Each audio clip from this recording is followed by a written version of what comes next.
Perang, kekerasan, dan bencana kemanusiaan yang terjadi di Darfur adalah upaya sistematik untuk menghilangkan identitas Darfur dari sebuah negara berdaulat.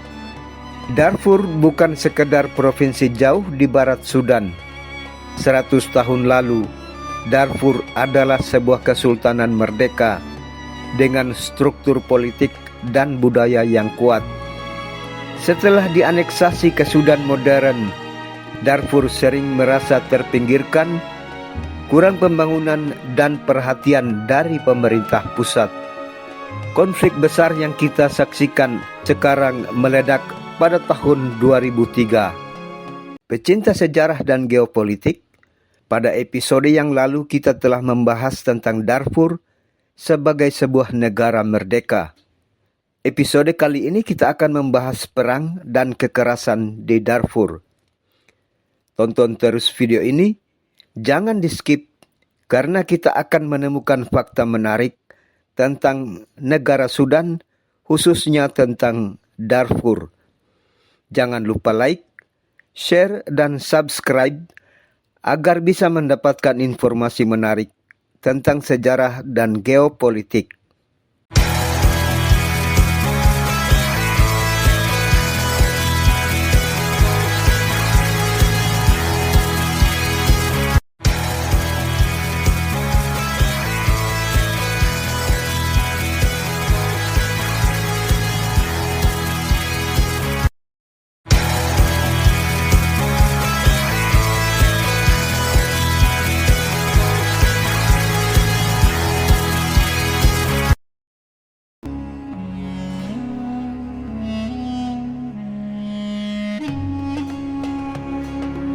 Perang, kekerasan, dan bencana kemanusiaan yang terjadi di Darfur adalah upaya sistematik untuk menghilangkan identitas Darfur dari sebuah negara berdaulat.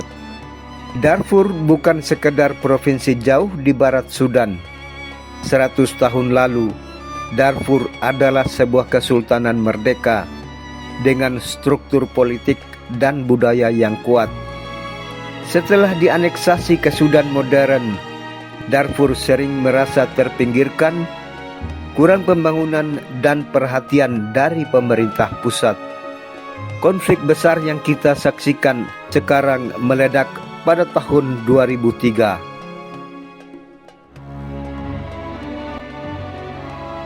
Darfur adalah wilayah semi gurun dengan sumber daya terbatas. Di sini ada dua pola hidup utama, komunitas sedentary atau petani menetap, mayoritas etnis Afrika berkulit hitam seperti Fur, Zagawa, dan Masalit yang bergantung pada lahan dan air untuk bertani, dan komunitas nomadik atau penggembala berpindah-pindah, mayoritas etnis berbahasa Arab yang mencari padang rumput untuk ternak.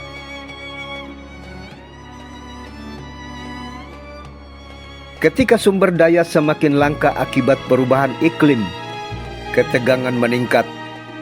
Namun, ini bukan sekedar perebutan sumber daya, melainkan perampasan hak komunitas sedentary oleh kelompok nomadik. Selama Kesultanan Darfur berdiri kokoh, konflik ini bisa diredam. Ketika kesultanan runtuh, perebutan sumber daya alam menjadi tidak terkendali. Pemerintah pusat di Khartoum tidak memberikan solusi yang efektif.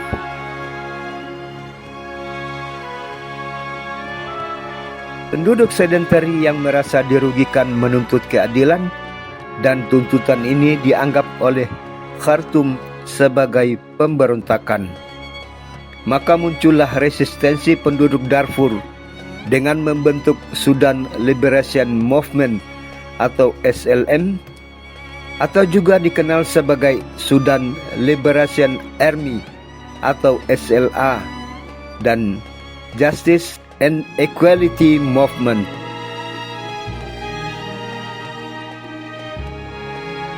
Menghadapi situasi ini, Khartoum merasa penggunaan tentara reguler terlalu mahal. Sebagai solusinya dibentuklah milisi lokal untuk menghadapi pemberontak. Milisi ini dikenal sebagai Janjaweed yang kemudian menjadi aktor utama dalam konflik Darfur dengan dampak yang luas bagi kehidupan warga dan lingkungan.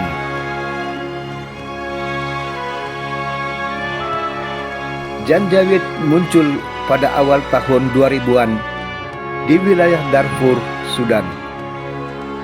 Kelompok ini bukanlah organisasi resmi negara, melainkan milisi bersenjata yang direkrut, dipersenjatai, dan didukung oleh kekuatan di Khartoum untuk menghadapi pemberontakan lokal. Pemerintah Sudan saat itu menghadapi perlawanan bersenjata di Darfur. Alih-alih mengandalkan tentara reguler sepenuhnya, negara memilih jalan pintas, menggunakan milisi lokal sebagai alat perang.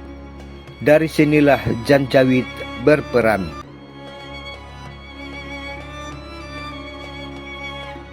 Nama Janjaweed berasal dari bahasa Arab Sudan yang secara kasar berarti penunggang kuda bersenjata. Target utama Janjaweed bukan hanya kelompok bersenjata lawan negara, tetapi juga wilayah-wilayah yang dicurigai memberikan dukungan kepada pemberontak. Desa-desa dibakar, ladang dirampas, jutaan orang terusir dari tanah leluhur mereka. Itulah Darfur di barat Sudan.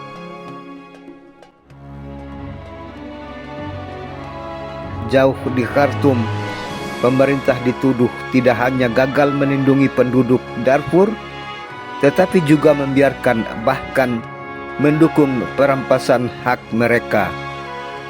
Strategi ini dikenal sebagai perang bumi hangus, upaya untuk melemahkan lawan dengan menghancurkan kehidupan masyarakat di sekitarnya. Dampaknya sangat luas dan tragis. Ratusan ribu orang tewas, jutaan lainnya mengungsi. Darfur berubah menjadi salah satu krisis kemanusiaan terburuk di abad 21.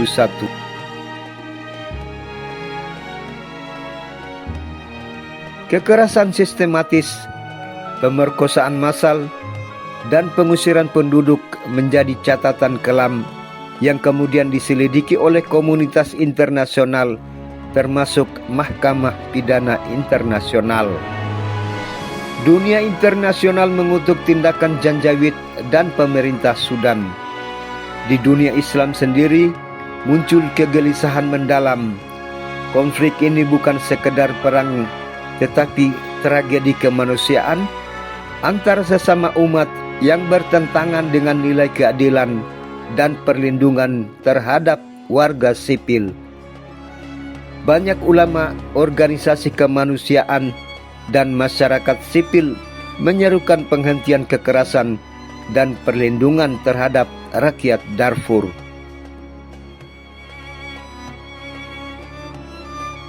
Seiring waktu, Janjaweed tidak menghilang. Mereka bertransformasi. Milisi ini kemudian dilembagakan menjadi kekuatan bersenjata baru yang dikenal sebagai Rapid Support Forces. Dari milisi bayangan, mereka berubah menjadi aktor politik dan militer yang sangat berpengaruh di Sudan, bahkan terlibat langsung dalam konflik kekuasaan nasional.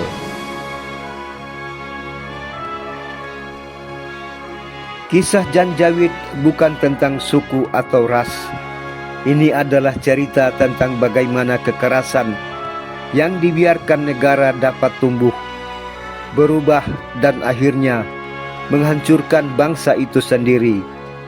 Dan Darfur akan selalu menjadi pengingat bahwa konflik yang dimulai atas nama stabilitas sering berakhir sebagai bencana kemanusiaan.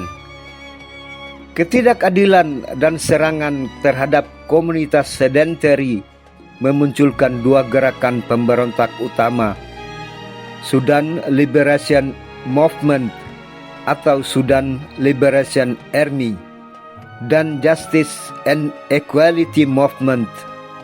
Kedua gerakan ini berasal dari kelompok etnis Afrika berkulit hitam yang selama ini menjadi petani menetap, menuntut keadilan dan penghentian diskriminasi. Pemerintah Khartoum tidak hanya diam. Banyak laporan menyebut mereka bekerja sama dengan milisi pro-pemerintah Janjaweed yang melakukan pembantaian, pembakaran desa, dan pembersihan etnis terhadap komunitas sedentary di Darfur. Ini bukan sekedar soal perebutan lahan, tapi soal siapa yang diizinkan hidup dan tinggal di tanah itu. Dukungan senjata, logistik, dan perlindungan politik dari Khartoum memperparah konflik. Darfur pernah menjadi kesultanan merdeka. Khartoum sangat khawatir jika Darfur menjadi terlalu kuat dan mencoba memisahkan diri. Karena itu, pengabaian dan kekerasan terhadap penduduk Darfur bisa dilihat sebagai upaya melemahkan wilayah ini secara demografis, ekonomi, dan politik. Ada pertanyaan besar, apakah Khartoum ingin menghapus identitas Darfur dari peta Sudan?